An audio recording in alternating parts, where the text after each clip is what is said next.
podem se coloquem de pé nesta noite para estarmos lendo a palavra do Senhor. E a nossa leitura é no livro Hebreus, escrito aos Hebreus, capítulo 11, apenas no versículo de número 22. Estamos já há algumas semanas com a série de mensagens sobre a galeria dos heróis da fé. Começamos falando sobre Abel, falamos sobre Enoque, Noé, Abraão, Isaac e Jacó, e hoje nós estaremos falando sobre José, que depois foi conhecido como José do Egito. Quantos acharam? Pode dizer amém? Amém. Está projetado aqui também, que diz assim: pela fé, José, próximo da morte, fez menção da saída dos filhos de Israel e deu ordem acerca dos seus próprios ossos. Senhor Deus, mais uma vez estamos diante da Tua palavra e queremos nessa oportunidade lhe pedir que o Senhor venha mais uma vez falar em nossos corações, abrindo as portas da revelação da mesma para todos nós, falando, meu Deus, de maneira que possamos entender a boa, perfeita, agradável vontade do Senhor. Serve este lugar com a Tua glória, com o Teu poder, com a Tua majestade.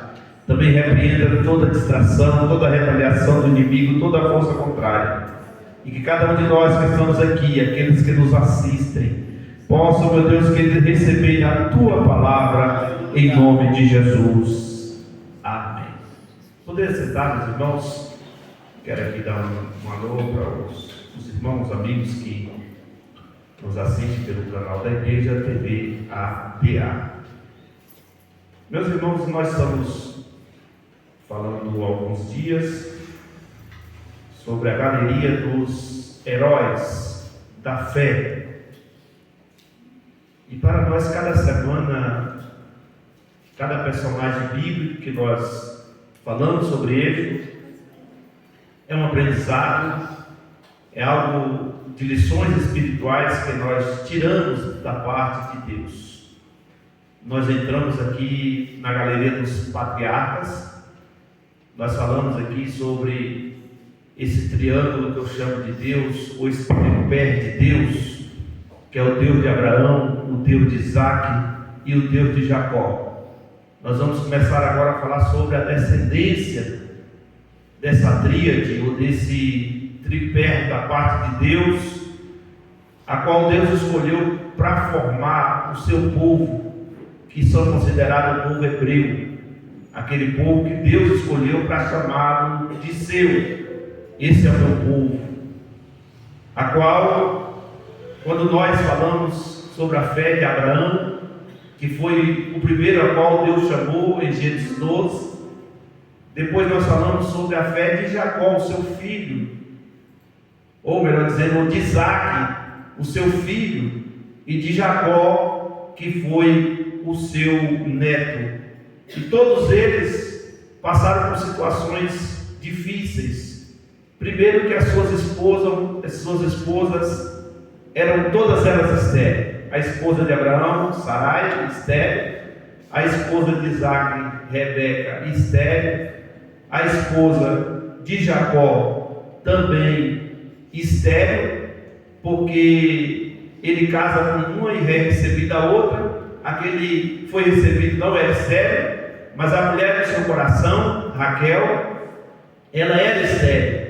E lá na frente Deus o concedeu que ela se tornasse mãe, e a mãe de José e de Benjamim. E é sobre José que nós vamos falar hoje, que foi o filho de Raquel, a esposa que Jacó trabalhou por 14 anos por ela, para pagar o dote sobre ela. Então, a história de José é uma história bastante interessante, porque nós vamos ver que a vida de José foi uma vida de fé, de coragem e de restauração.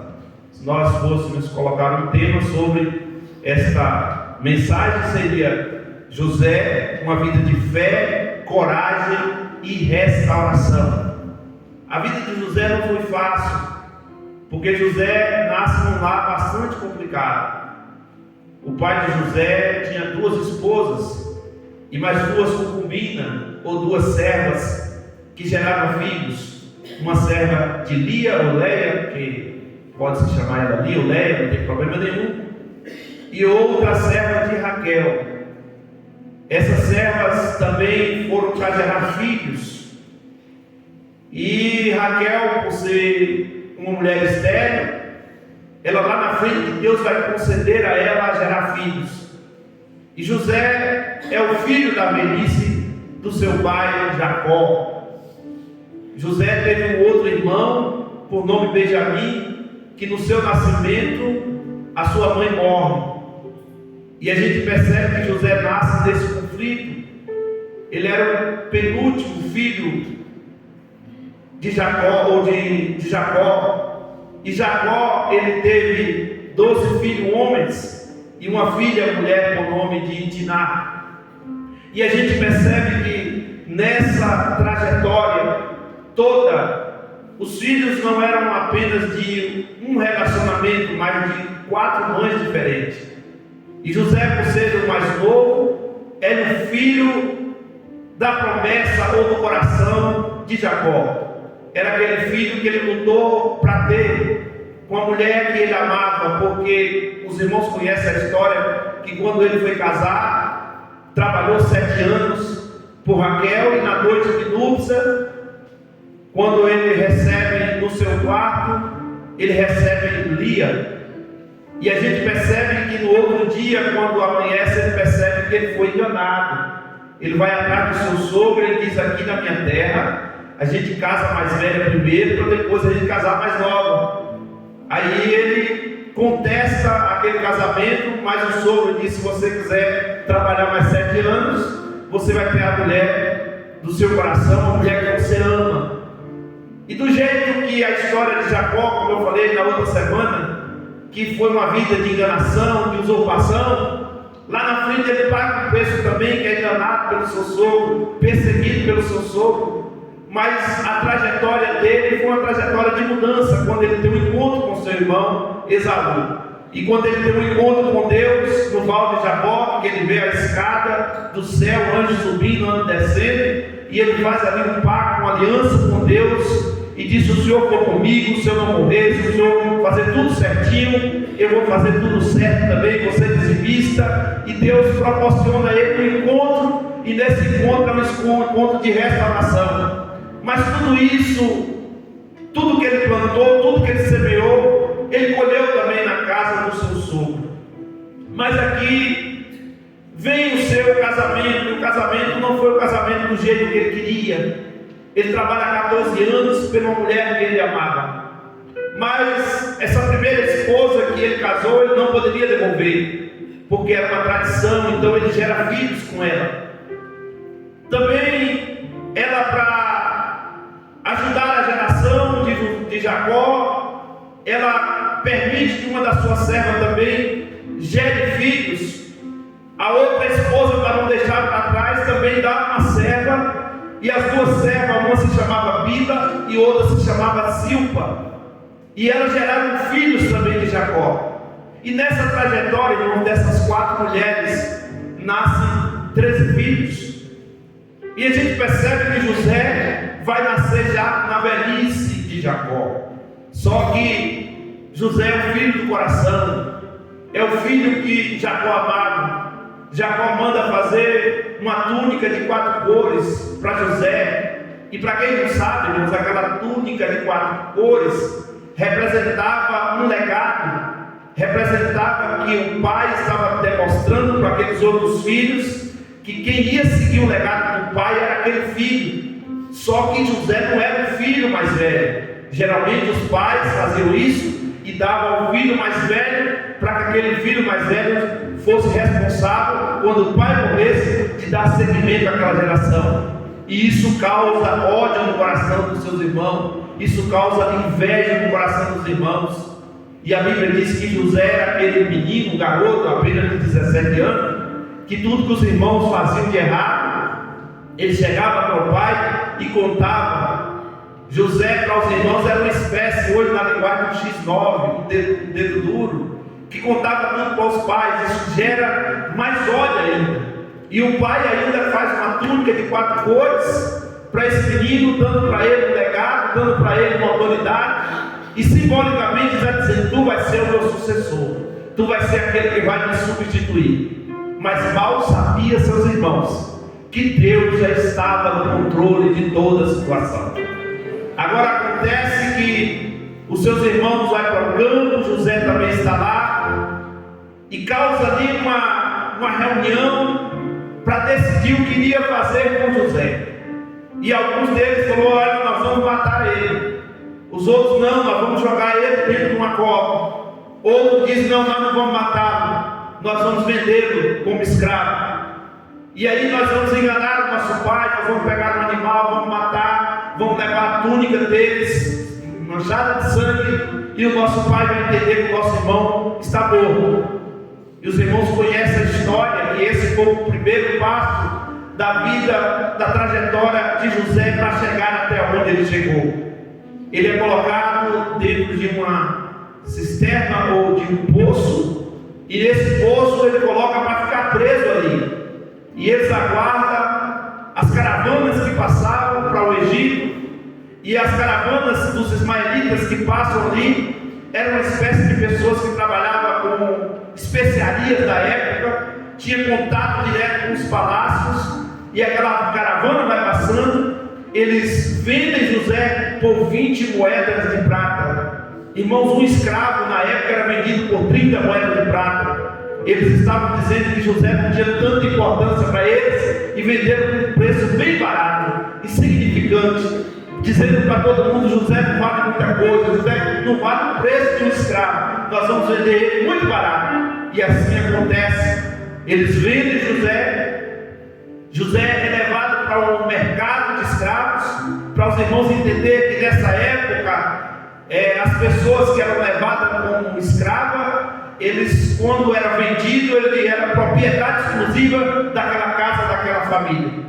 No mercado de escravo, alguém servo de Potifar, que era uma espécie de ministro do exército, comandante da época, ali no reinado do Egito, e eles vendem José, e José vai parar dentro da casa desse homem. Aqui entra essa outra fase na vida de José, traído pelos seus irmãos. Deixa eu voltar um pouco atrás. A primeira fase, a fase da família que ele nasceu, para os irmãos entenderem, num contexto de uma família gerada de uma maneira de confusão, de mulheres diferentes, irmãos só por parte de pai, mas tinha um projeto de Deus nisso.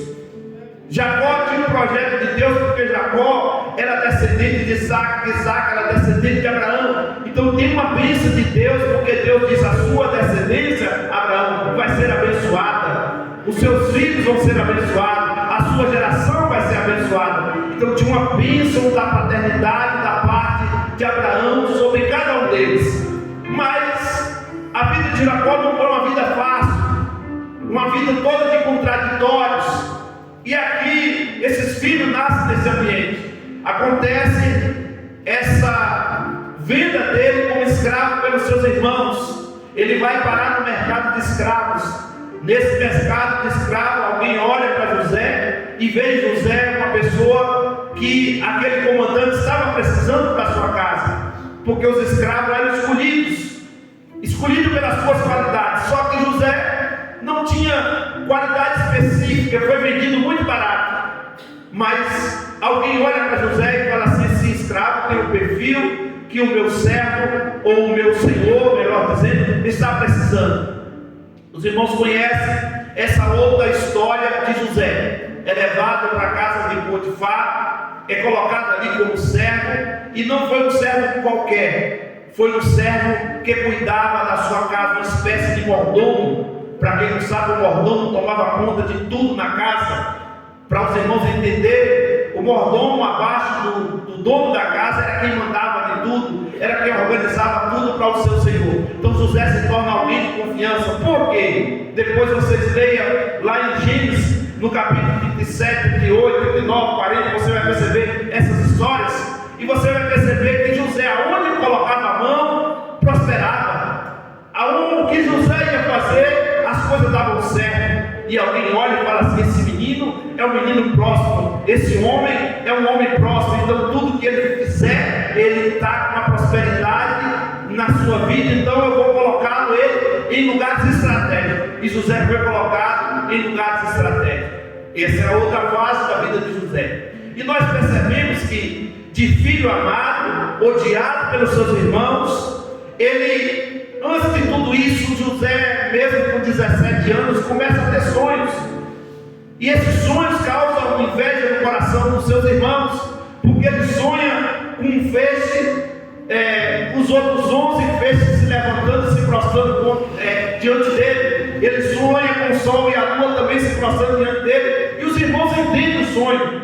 Fala assim: que esse moleque acha que é para nós nos prostrar diante dele? Só que os sonhos eram proféticos, era Deus revelando já para os irmãos de José, para o pai de José, o que iria acontecer lá na frente, que todos eles iam ter que bater continência e se prostrar diante de José. Só que José só era um menino, irmãos, de 17 anos, porque tem pessoas que acham que José foi vendido como escravo e no outro ano já estava como governador do Egito. Não, isso passou 13 anos. Foi 13 anos depois que Deus o honrou e o tornou o maior governante de todos os tempos da época. Nós vamos chegar lá em um período de crise que teve no mundo inteiro da época, um período de fome, e Deus assim o levantou. Então, os seus irmãos o vendem como escravo, é enviado para o Egito. Olhando isso, irmãos, parecia o fim de José. Nós vamos chegar lá da acusação que ele teve, mas eu preciso que você entenda isso. Aparentemente, na cabeça deste jovem, ele está dizendo: eu nasci para dar errado. Para mim, tudo está dando errado. Parecia o fim, mas era apenas o começo da parte de Deus, de uma trajetória para você dar glória, de vitória, de bênção e de prosperidade. Aleluia! Porque você não entende o que está acontecendo agora, mas entenderá depois, porque no projeto de Deus tem um processo. Dentro desse processo existe alguns caminhos que você não tem jeito de não passar por ele, mas passe com alegria, passe dando glória, passe com muita atenção, não desvie o teu foco, porque Deus tem um propósito na frente para honrar o teu nome, para glorificar o nome dele através da sua vida. E Deus tem os planos, mesmo quando somos injustiçados. A promessa de Deus, ela não morre. A promessa de Deus, ela permanece viva. As perdas da vida, ela não anulam as promessas de Deus em nossa vida.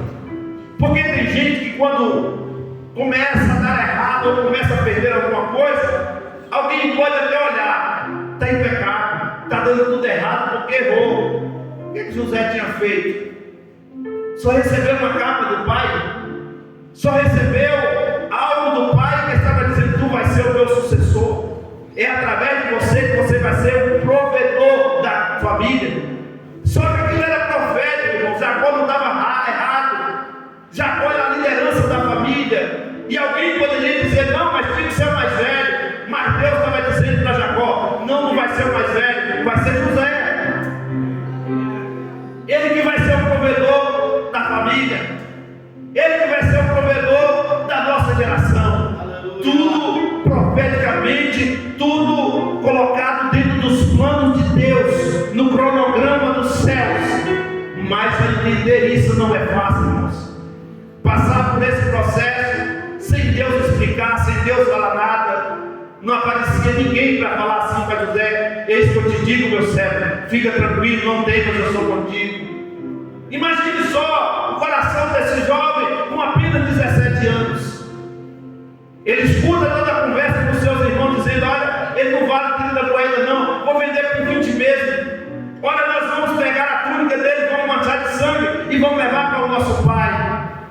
Para o coração dos irmãos, José estava morto. Para o coração do pai, literalmente José tinha morrido. Os irmãos sabiam da verdade. Ele vai parar no mercado de escravo, vai parar dentro da casa de Potifar, e aqui começa um novo processo. Porque isso não acontece da noite para o dia. Através do seu trabalho, da sua dedicação, José colocava a mão e tudo prosperava. Quando foi um certo dia, a esposa de Potifar se encanta com aquele jovem, não apenas com a sua beleza física, mas com o seu talento, com a sua dedicação, com o seu compromisso diante de Deus. Porque José sabia que ele tinha que, em meio às provações, honrar o Deus de Abraão, o Deus de Isaac e o Deus do seu pai Jacó. Aquele tempo não era como hoje, que a história é colocada em um papel, é colocado em um pendrive ou numa nuvem que você pode guardar ali as suas fotos, guardar ali os seus documentos. Era passado de pai para filho, e o pai tinha essa responsabilidade de passar o seu legado para os seus filhos. Você imagina que o dia que José recebeu aquela capa do pai, o pai disse para ele: olha, meu filho, um dia você vai ser o provedor da nossa casa. Um dia Deus vai te honrar. Um dia Deus vai te colocar em lugares altos. Um dia Deus vai fazer de você um homem grande. E agora José fala: mas como isso? Escravo, trabalhando de empregado, num país que não é o meu, saí da minha terra, saí da minha família, estou só, desamparado, desprotegido, não tem ninguém por mim, apenas sou um escravo. O que eu tenho é só trabalho. Cadê as promessas de Deus? Eu estou falando isso da vida de José porque muitas vezes na nossa vida passamos por momentos difíceis e problemas que nós não conseguimos superar. E a nossa pergunta e a nossa oração diante de Deus: cadê o meu Deus? Cadê o Deus que eu sigo, o Deus da Bíblia? Cadê o Deus que disse que eu ia ser vitorioso ou ser vitoriosa? E a luta está grande, eu estou só, estou desamparado. Parece que eu estou num lugar onde não era para estar. Mas deixa eu dizer uma coisa: todos os lugares que você passar, estando dentro da direção de Deus, Deus permitirá acontecer algumas coisas na sua vida que você nem entende, mas lá na frente você vai entender que o nome dele será glorificado através da sua vida. Aqui a mulher se canta por ele e ela planeja, traça um plano para esvaziar a casa. Porque nessa época, um comandante como esse tinha servo para tudo quanto é coisa. E ela dá um jeito de tirar todo mundo da casa. Leva José para o seu quarto. E ela tenta assediar José. Arranca a túnica de José. José foge dela. E quando José foge dela, ela com muita raiva, porque não consegue assediar e não consegue deitar com José. Ela leva a túnica de José. Lembra de José? A túnica que ele recebe do pai, agora é manchada de sangue, é levado dizendo que ele está morto. Agora uma túnica novamente é levado diante do seu patrão ou do seu senhor e diz para ele assim: olha, esse homem que você colocou dentro da sua casa não é um homem de confiança. Ele tentou assediar a sua esposa. Está aqui a prova do crime, a sua roupa. Irmão, na época era pena de morte isso. Eu já perguntei para Deus por que José não morreu, pastor Aristide e Luciano. Por que esse homem não mandou matar José imediatamente? Esse homem era comandante das forças armadas do Egito. Era para ele mesmo executar José. Mas esse homem tinha uma confiança tão grande em José, um carinho, um amor tão grande por José, que ele disse assim: não, vamos dar um tempo para matar ele. E manda colocar ele dentro de uma masmorra, uma prisão. E essa prisão ali era para pessoas que cometiam algum tipo de crime, porque dentro da prisão estava ali um copeiro e um padeiro. Esses homens fizeram alguma coisa errada também e foram parar lá na prisão. E José foi parar no meio deles. E você sabe, a fama de José dentro da prisão é um assediador. Esse homem cometeu o pior crime de assédio moral, assédio sexual na nossa época de hoje. Ele tentou assediar a mulher do patrão.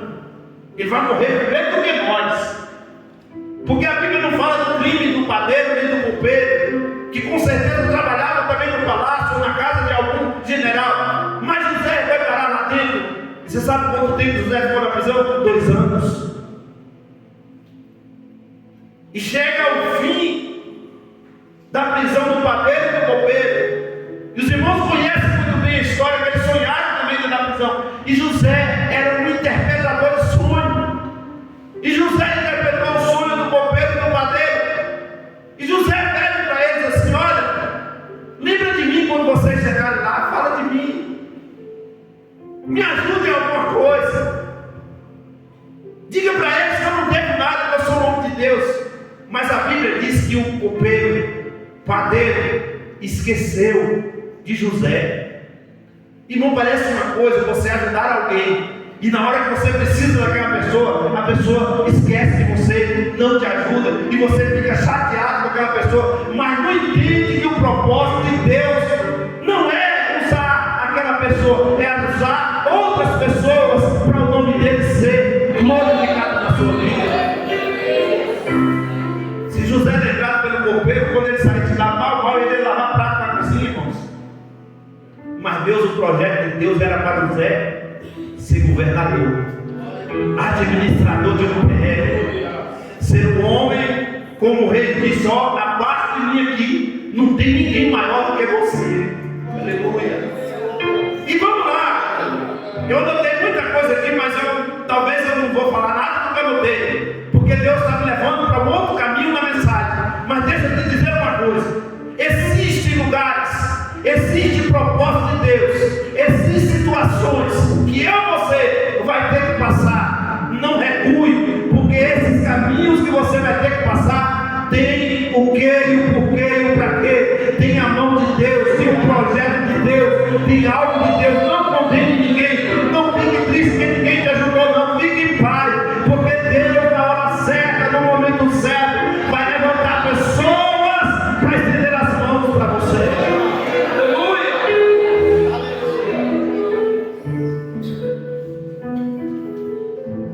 Aí José, ele é injustiçado, vai para a prisão, mas não perde a sua fé. Deixa eu dizer uma coisa: nós estamos falando sobre a galeria dos heróis da fé, e a fé verdadeira se mantém mesmo sem a recompensa imediata. A fé verdadeira, ela se mantém mesmo sem a recompensa imediata. Você não sabe o que vai acontecer no momento, mas a sua fé já te promove para o futuro, e você entende que Deus está no controle. E Deus não fala nada com José, não usa ninguém para falar com ele, mas no seu coração ele sabia quem ele era. Ele sabia que a bênção de Deus estava sobre a sua geração, e ele em momento nenhum desistiu. E nós vamos lá, dentro da prisão, José tem um dom de interpretação. Ele interpreta o sonho do copeiro, do padeiro. E olha que algo interessante, irmão: não é o ambiente que tira a unção de Deus da nossa vida, não é a circunstância que tira o que Deus nos deu. Porque tem pessoas que acham que se passar pela prova, Deus vai deixar de usar. Muito pelo contrário, é nos momentos mais difíceis da nossa vida que somos mais usados por Deus. Porque Deus, irmãos, Ele faz diferente de nós. O nosso olhar é o mais velho, é o melhor, é o mais formoso. Lembra de Samuel na casa de Jessé? Rapaz, que cara tão bonito, que eu lindo, olha o tamanho dele. Eu não vejo como vê o homem, eu vejo o que está no coração. Eu achei Davi, o homem segundo o meu coração, mas estava precisando de um rei, um guerreiro. Aí chega um menino, 1,5 metros de altura, ruivo, todo pintadinho, parecendo aquela banana catura. E alguém olha e fala, esse menino, rajadinho desse jeito, enferrujado. Não, isso aí não serve não. Mas Deus falou, é ele que vai sentar na mesa. Pega o cinto de azeite e entra sobre a cabeça dele. E foi na frente dos irmãos. Deixa eu te falar aqui, irmãos.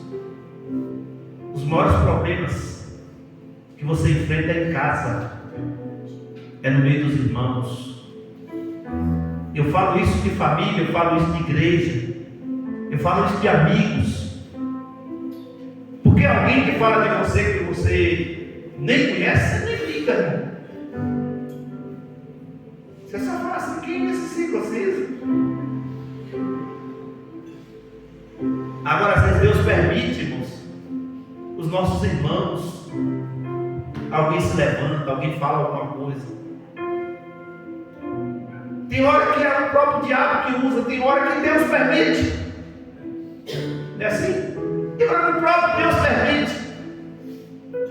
E lá na frente, depois que há o perdão, a reconciliação, você vai entender, irmãos, que foi permissão de Deus. Foi para te amadurecer. E outra coisa, aqui vem uma correção de Deus. Tem hora que é para você falar menos e orar mais.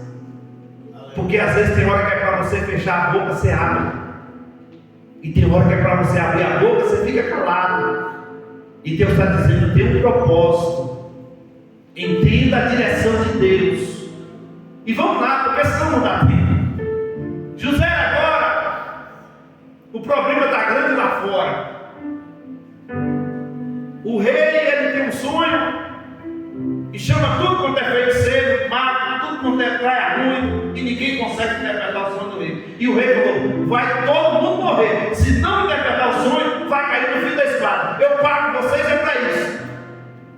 E o rei sonha com 7 vacas gordas, 7 vacas magras, 7 espigas de milho graúda e 7 espigas de milho sem nada. E aquilo incomoda o rei. E quem deu o sonho do rei? O diabo? Não, o próprio Deus.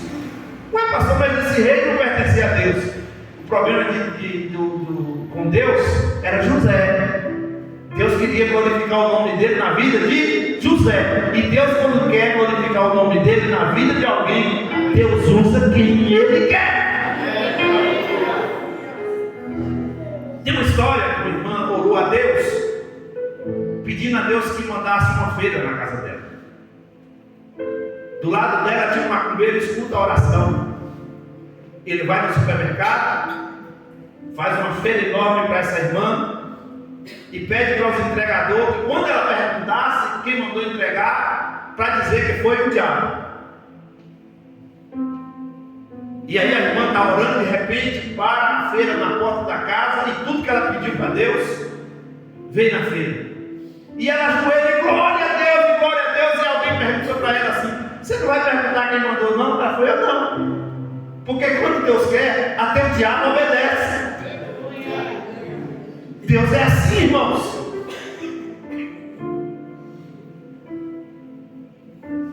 A Bíblia diz que quando Deus foi passar lá no Egito, isso lá na frente,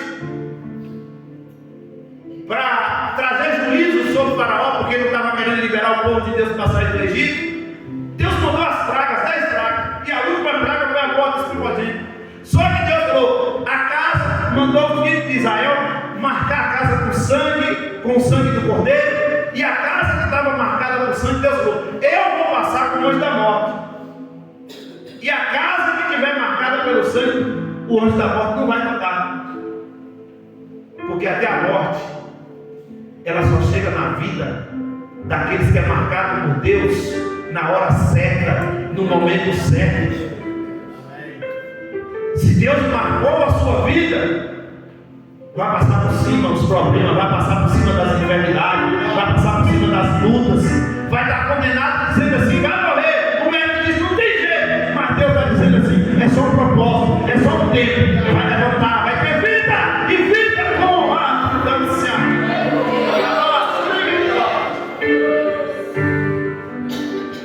Oh, aleluia, eu estou sentindo a presença dele aqui nessa noite. E o projeto de Deus na vida de José, ninguém consegue. Aí alguém que estava lá na prisão, eu estava lá, olha Deus trabalhando. E esse homem falou tudo que está acontecendo na minha vida. O outro já tinha sido morto. Mas Deus usou esse homem lá na prisão. O rei, que já não tinha mais esperança, manda chamar esse homem. E aí chega José, irmãos. Aqui começa um novo processo de Deus, uma nova etapa de Deus na vida de José. Que agora era o processo de exaltação da parte de Deus.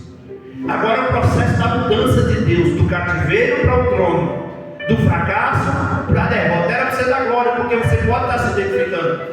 Da luta para a vitória, da enfermidade para a cura, do levante para a exaltação, da humilhação para a vitória. E agora Deus projeta José. Aleluia. E o rei chega com outro sonho. José olha para o rei, isso é muito fácil.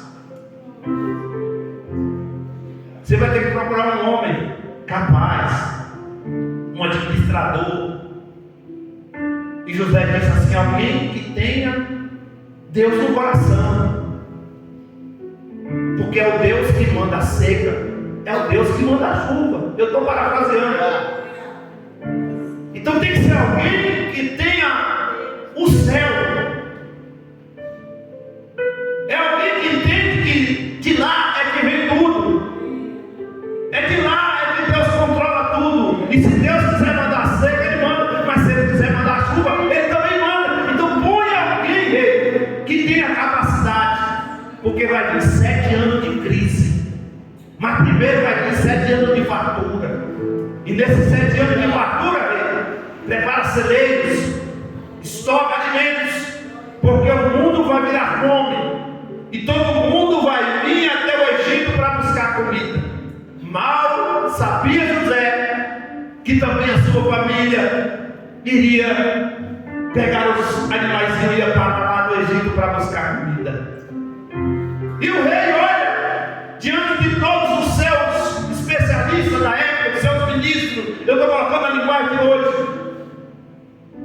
E Deus fala no coração do rei: é o menino esse aí, ó.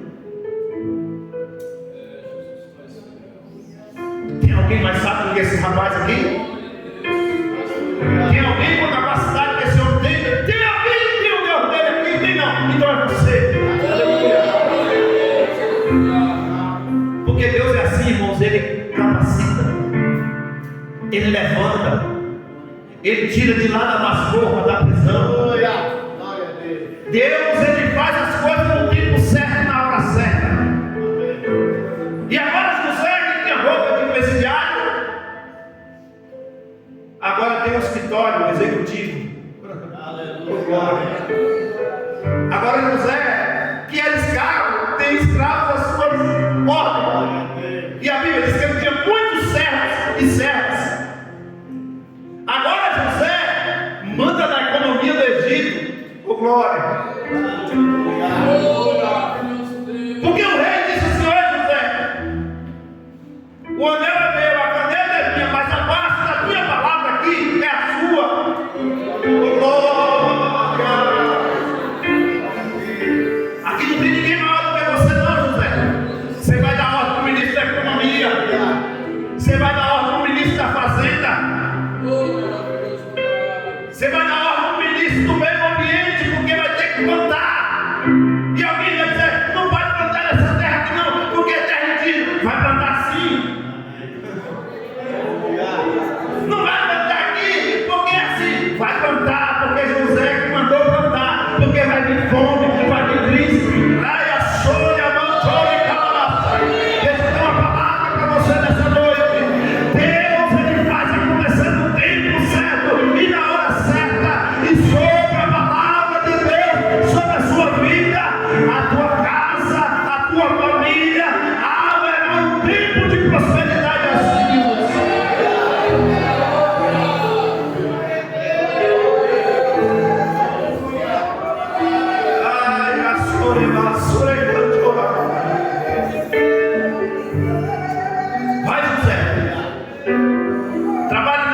dia, trabalhe no meio ambiente, trabalhe nas estradas do Egito, porque vai precisar de transportes para transportar os alimentos.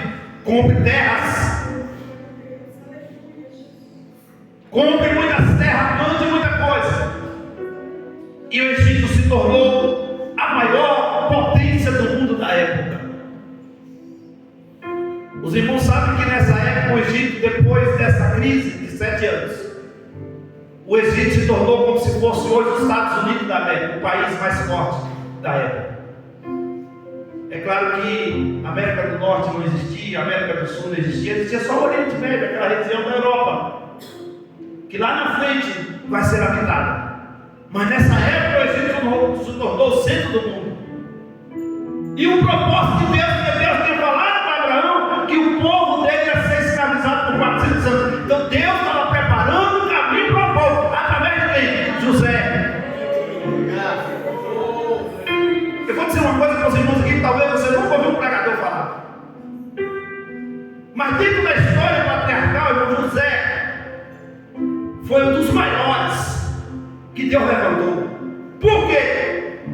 Porque Deus levanta Abraão, que foi o seu bisavô. Deus levanta Isaac, levanta Jacó. Mas quem Deus envia para preparar a promessa que Deus tinha falado com Abraão foi José.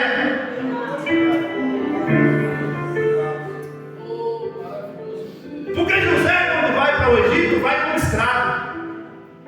Mas quando Deus levanta ele, levanta como governo. Irmãos, não existia na época cargo de governador. Existiam ministros. Existiam pessoas que eram os súditos dos reis, os conselheiros do rei. Mas é a primeira vez na Bíblia que aparece um cargo chamado de governador. Sabe o que Deus fez? Deus criou um cargo que não existe para colocar alguém que ele levantou para ser governo. Não tem espaço para mim aqui, Deus cria um espaço. Não tem vaga aqui nesse emprego, Deus cria uma vaga lá só para colocar você.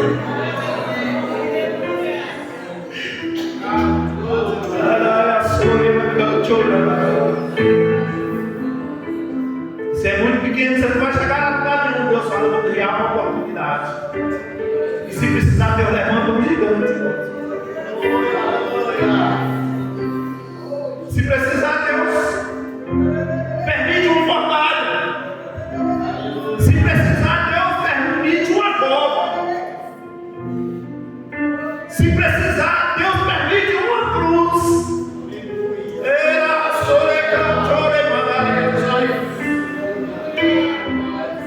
Mas que vai ter milagre e salvação, vai ter. Você está preocupado com o que, servo? Você está olhando para as laterais, olhando para frente e para trás e não está vendo solução. José estava no poço, todas as suas direções é escuridão, mas quando ele olhava para cima, ele dizia: do alto que vem o meu socorro.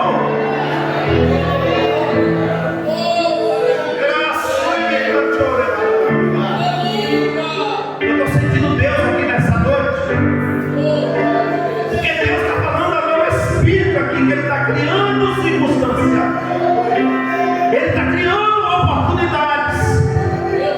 Por isso que você não entende porque você está passando pela luta, por isso que você não entende as travações que tem vindo ao seu encontro.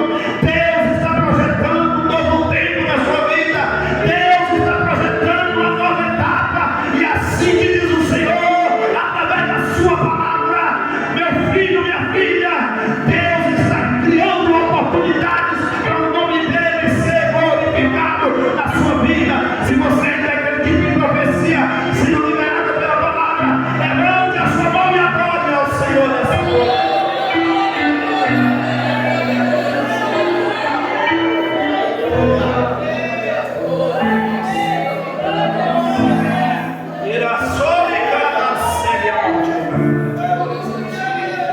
Deixa eu caminhar um pouco. Os 7 anos de fartura passa. E na fartura todo mundo é bom. Na fartura não tem ninguém ruim. Na fartura todo mundo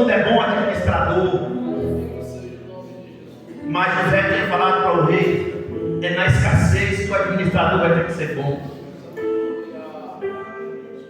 É quando o celeiro começar a esvaziar, é que você tem que ser bom. É quando começar a falta, você vai ter que ser bom. E agora vem a falta, a crise. E alguém começa a espalhar. Se fosse hoje, os jornais, a internet, dizia assim: olha, enquanto ninguém estava preocupado, alguém estava aguardando. É outra. Tem um menino diferente lá no Egito. Quem é ele? É algum servo do rei? Não, é um escravo. Mas esse escravo tem Deus na vida. E quem é esse escravo? Ele é desse povo hebreu aí. É bisneto de Abraão. Ih, rapaz, é bisneto de Abraão.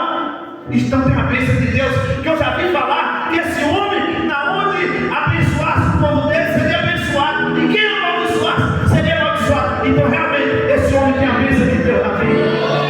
Quem prometeu? Foi o Deus de Abraão, foi o Deus de Isaac, e foi o Deus de Jacó. Aleluia! Nós vamos ter que ir lá, porque as nossas terras não produzem mais. A seca está muito grande. E se só lá tem alimento, vamos buscar. Aí Deus vai lá na casa de Jacó. Rúben, que era um dos mais velhos, chega para o pai e diz: olha, nós vamos ter que ir lá no Egito buscar comida. Porque eu ouvi falar que só lá tem comida. Tem um governante lá que é o cara, é o Donald Trump da época, é o governo do mundo, é o homem que tem a caneta na mão, é o homem que tem legalidade e diz que só lá tem comida. Nós vamos lá. Aí eles pegam o dinheiro, e a Bíblia diz que cada um levou um pouco de dinheiro. Qual é a estratégia? Se tomarem de um, a gente tem um pouco. Você percebe como dá tempo? Se falta 10 minutos. Na hora que eles vão voltar, o dinheiro é colocado em cada jornalzinho de cada um. Cada um levou um dinheiro para comprar alguma coisa. Quem sabe eles pegam a reserva da família para ir comprar comida, porque a distância não era muito perto, era longe. Não era longe para você de carro, mas não estava no nome do animal. Eram alguns dias de estrada. E a história conta que sai essa turma e só fica em casa o irmão mais novo, Benjamim. E José, irmãos, era o único irmão por parte de mãe que ele tinha. E José, no coração dele, ele seria o protetor de Benjamim. Por que você está dizendo isso, pastor? Porque você vai ver que quando José pega os irmãos e ele prende um dos irmãos e diz: vai lá e busca o irmão mais novo que ficou lá. Por que o mais novo ficou? Porque não tinha idade ainda para sair, era muito jovem. E José só queria saber se o irmão dele estava vivo, ou se fizeram com o irmão dele a mesma coisa que fizeram com ele. E aqui, a história, irmão, bíblica é muito interessante. Deixa eu caminhar. Esse irmão chegou lá, e José conhece eles, irmão. Só que eles não conhecem José. A Bíblia diz que José, irmão, chorou e gritou tão alto que todo o palácio escutou os gritos de José. Porque ele percebe, irmãos, que agora aqueles que venderam ele, injuriaram ele, que falaram dele, está precisando dele. E qual é a coisa que o ser humano quer fazer quando alguém prejudica ele? Vingar. E ele podia dizer: agora eu vou vingar eles. Só que Deus dá uma estratégia para José de não fazer vingança, entre aspas, mas dá uma estratégia de José para segurar eles ali, para trazer a sua família. Porque se deixa eles embora com a comida e tal, não tinha como eles trazer. José não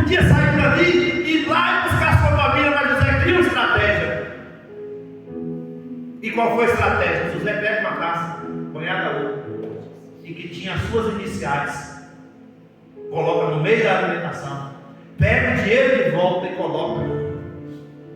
E os irmãos, quando vai olhar as bagagens, o dinheiro está lá, mas encontra algo que não era deles. E o pai Jacó, se eles chegam em casa com algo que não era deles, ia ser repreendido, eles eram muito bem ensinados. Eles voltam para dizer: olha, vocês devolveram o dinheiro. E alguém olha e diz assim: ah, vocês roubaram a taça, né? Aí José chega diante deles: não roubei, não fiz nada errado. Não, mas vai ter que ficar alguém aqui. Vocês têm mais algum irmão? Tem um irmão mais novo, então você vai buscar o irmão mais novo. Você tem pai? Aí não tem, vai buscar o seu pai. Porque a mãe de José já tinha morrido no nascimento de Benjamim. E agora os seus irmãos chegam em casa ao velho pai Jacó e diz assim: olha, o nosso irmão ficou preso lá. E o comandante lá, o homem que tem a caneta lá do Egito, só libera o nosso irmão se nós levar o irmão mais novo. E eles convencem o pai, leva o irmão mais novo. E foi nessa hora que, quando o irmão mais novo chega, que a Bíblia diz que José chorou e gritou, porque ele sai da presença deles e vai chorar. E eu, entendendo, estudando essa palavra, que José chorou por Benjamim, seu irmão. E esse choro não foi um choro de tristeza, foi um choro de alegria, dizendo: meu irmão não passou por onde eu passei. Porque Deus levanta José e ele olha, ele tinha que ser um provedor e um protetor do seu irmão. E agora ele percebe: vão fazer com o meu irmão o que fizeram comigo. Mas o mesmo Deus que protegeu José do Egito, protegeu Benjamim também do meio dos seus irmãos. E cá, depois de tudo isso, José se revela. E alguém faz questão de perguntar: quem é você? E ele diz: eu sou José. Só que ele não era José mais, Safanate, Parneia, né? O nome dele foi mudado quando ele chegou lá. Mas para seus irmãos: eu não sou Safanate, eu sou José. Porque quando você serve a Deus, irmãos, pode levar você para onde for, mudar a sua identidade, mudar o seu nome, mudar o seu endereço. Muda por fora. José vestia com as vestes do Egito, com tudo do Egito, mas dentro dele ele sabia que ele serviu o Deus de Abraão, o Deus de Isaac, o Deus de Jacó. Tem gente, irmãos, que quando sai da igreja, você não conhece ele mais, porque ele é igual camaleão. Camaleão, se ele tiver com lugar verde, ele fica verde. Se ele tiver com lugar amarelo, ele fica amarelo. Tem crente que é desse jeito. Qualquer lugar que ele chega, ele se mistura. O salmista no Salmo 1 diz que nós não podemos sentar na roda dos escarnecedores.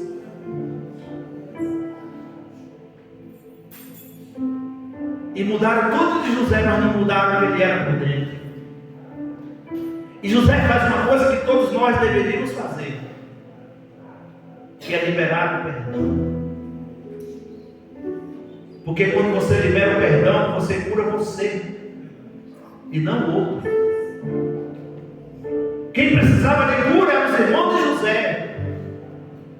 Mas José poderia usar agora o cargo que ele tinha, a autoridade que ele tinha e vingar dele. Mas a Bíblia diz que a vingança pertence a Deus. O próprio Deus já estava fazendo isso. Vocês imaginam ele chegar para o pai e dizer assim: nós fomos acusados que a gente roubou. Colocaram alguma coisa no meio da mercadoria lá e não foi nós. Alguém plantou isso. Eles estavam colhendo o que eles fizeram. Só que alguém pode dizer que isso foi vingança. Não foi vingança, foi estratégia. Porque o que José queria não era colocar eles em uma prisão, não era bater deles, humilhar eles, mas José queria reencontrar a sua família. José queria encontrar de volta o seu velho pai, porque ele nem sabia se o pai estava vivo ou morto. Só que ele recebeu a notícia que Benjamim estava vivo e que seu pai estava vivo, ele já ficou muito alegre. E depois que traz o irmão mais jovem, agora fica o menino, vai buscar agora meu pai. E depois que o pai vem, a Bíblia diz, Senhor, deixa eu tentar, porque eu não tenho mais tempo. Vem 70 pessoas da família de José. E a Bíblia diz que José comprou terras, a terra de Gozém, e colocou todos eles para trabalhar.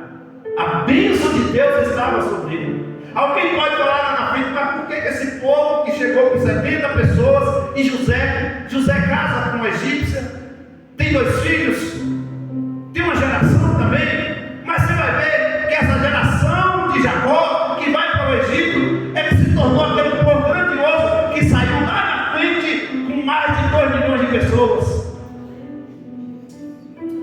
E alguém fala assim, José não foi um cara importante. Por que aconteceu? Porque esse povo virou escravo depois. Projeto de Deus. Faraó, irmão, Faraó é um cargo, é um título. Aquele faraó que José trouxe a família dele, morreu. E veio outro faraó. E esse outro faraó, a Bíblia diz que ele era mau, perverso. E aí viu que aquele povo estava enricando muito, crescendo muito nas terras do Egito. Ele falou, não, mas não podemos deixar esse povo crescer aqui não. E fizeram lá um concílio lá, e pegou esse povo, foi minando eles, escravizando eles, até eles virarem escravos do Egito, 400 anos. Só que Deus tinha falado, Jacó, ele pede para que os seus ossos não fossem enterrados no Egito. E José, quando Jacó morre, pega os ossos do seu pai e vai enterrar. O rei permite, ele vai enterrar lá junto, aonde Abraão tinha sido enterrado, aonde Isaac tinha sido enterrado, aonde Sara tinha sido enterrado, no meio da sua família. José faz a mesma coisa. Algum dia, não deixe os meus ossos aqui. Só que de José não foi levado depois. Mas quando Deus tirou o povo do Egito, a primeira coisa que eles fizeram foi botar os ossos de José no saco e dizer, nós vamos levar os ossos dele junto conosco, porque Deus ossos vai ficar aqui, porque é assim que Deus faz. Deus levou José vivo e ele saiu de lá, só os ossos, mas deixou o seu legado, porque é assim que Deus faz. Deixa eu encerrar. Gênesis 50, verso 20. Vós, na verdade, tentaste mal contra mim, porém Deus o tornou em bem. Isso é fala de José para os seus irmãos. Vocês planejaram mal contra mim, mas, porém, Deus o tornou esse mal em bem. Deixa eu dizer uma palavra para você. Ai daquele que se levanta contra a sua vida. Ai daquele que planeja um mal contra você, porque esse mal ele vai se tornar em bem. Essa vingança vai se tornar em bênção na sua vida. Essa calúnia, essa difamação vai tornar você grande e vitorioso, porque Deus ele é melhor que eu. E o perdão é o ápice da maturidade espiritual. José aqui em Gênesis 50, verso 20, libera o perdão sobre os seus irmãos. E a fé leva o perdão revela o propósito de Deus. E o legado da fidelidade de José, o exemplo, uma fé inabalável, integridade, perdão. E qual a aplicação que nós temos sobre isso? É que nós devemos viver a vida de forma que a história glorifique a Deus até o último suspiro da nossa vida. E mesmo depois da morte, você ainda fala, ou você ainda vai falar. Os seus frutos vão falar. Ó, nós falamos de José aqui. Lembra que o primeiro da galeria da fé de Abel, que a Bíblia diz que o sangue dele fala até hoje, depois de morto. Sabe por quê? Porque Deus falou que ele era um homem bom, que fazia as coisas corretas diante de Deus. Então aquilo que você faz de bom vai ficar, o seu legado vai ficar para as próximas gerações. Em Gênesis 50, verso 25, foi que José pediu que seus ossos fossem levados para a terra prometida, para Canaã. E a conclusão, para nós encerrar, que a vida de José mostra que Deus está conosco mesmo quando tudo parece perdido. Levanta a sua mão. Não tem nada perdido, não. Deus está com você. A fé e a coragem são recompensados no tempo certo, na hora certa e no momento exato. O perdão liberta e revela o verdadeiro propósito da dor. Aprenda a perdoar-nos. Perdoe quem te feriu. Perdoe quem te machucou. E quando Deus criar uma oportunidade, uma situação, abrace, cumprimente, faça diferente. Deixa Deus agir e não você. Libere o perdão. Nós podemos ver que nessa trajetória da vida de José, nós vemos que a fé em Deus não precisa ter nenhuma evidência, é você acreditar. É como eu falando, nesse tempo todo, Deus levou um profeta lá para consolar José. Ninguém vai falar com ele assim: olha, Deus é contigo. Ninguém vai lembrar ele assim: olha, teu bisavô Abraão, teu avô Isaac, teu pai Jacó. Cadê a bênção de Deus na vida desses homens? Por que você está aqui sofrendo? Não precisou disso. Mas a sua fé, ela foi sem evidência, mas Deus estava no controle. E ele teve coragem de fazer o que é certo, de enfrentar a adversidade. Irmão, tem gente que às vezes vai falar com o prefeito da cidade, se treme todo, que precisa, não, irmão. Você é muito maior. Você tem mais autoridade. Deus é contigo. E se Deus é com você, fale em qualquer lugar. Porque Deus é com você. E por penúltimo, o perdão é como uma chave de cura e reconciliação. O perdão cura e reconcilia. O perdão cura e reconcilia. O perdão cura e reconcilia. E por último, o propósito de Deus se cumpre por caminhos inesperados. Fica de pé.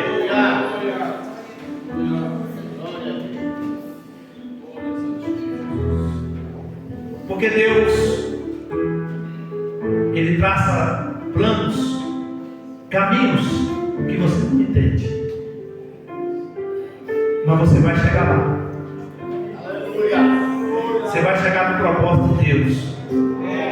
A circunstância pode não ser favorável hoje. Pode estar tudo difícil. Mas Deus está no controle de toda e qualquer situação. Os caminhos de Deus são maiores que os vossos caminhos. Os pensamentos de Deus são mais altos que os seus pensamentos. Assim como desce a chuva, rega a terra, faz brotar e produzir, e dá o pão, o fruto para quem tem fome. Assim é a palavra que sai da boca do Senhor. Ela não volta vazia, mas antes fará o que lhe apraz. A resposta de Deus para a tua vida nessa noite: permaneça firme, não desista. Se a luta está grande, se o problema está grande, se os levantes, se as calúnias, se tentaram mal contra a tua vida, creia, Deus é com você. E no tempo de Deus você não corre antes que Deus qualifique o nome dele na sua vida. E por incrível que pareça, Deus vai criar as mesmas circunstâncias para alguém te ver, para alguém olhar para você, que pode até não gostar de você, pode até não ir com a tua cara, mas vai dizer que Deus é na vida dele. Deus é na vida dela. Deixa eu orar por você nessa noite. Espírito Santo de Deus, o Senhor que nos sonda e nos conhece, que a tua palavra seja ministrada em cada coração, porque não importa por quais caminhos que o Senhor permitiu que eu serve a tua vida passada, mas esses caminhos são caminhos projetados pelo Senhor. Talvez eles não estão entendendo o momento, a circunstância, mas há um projeto de Deus sendo preparado, há um tempo de Deus sendo projetado, e e no tempo certo, na hora certa, haverá reconciliação, haverá perdão, haverá fartura, haverá bênção de Deus, haverá prosperidade, porque Deus é fiel. Obrigado, Senhor, por tudo, em nome de Jesus. Amém. Que Deus abençoe a sua vida.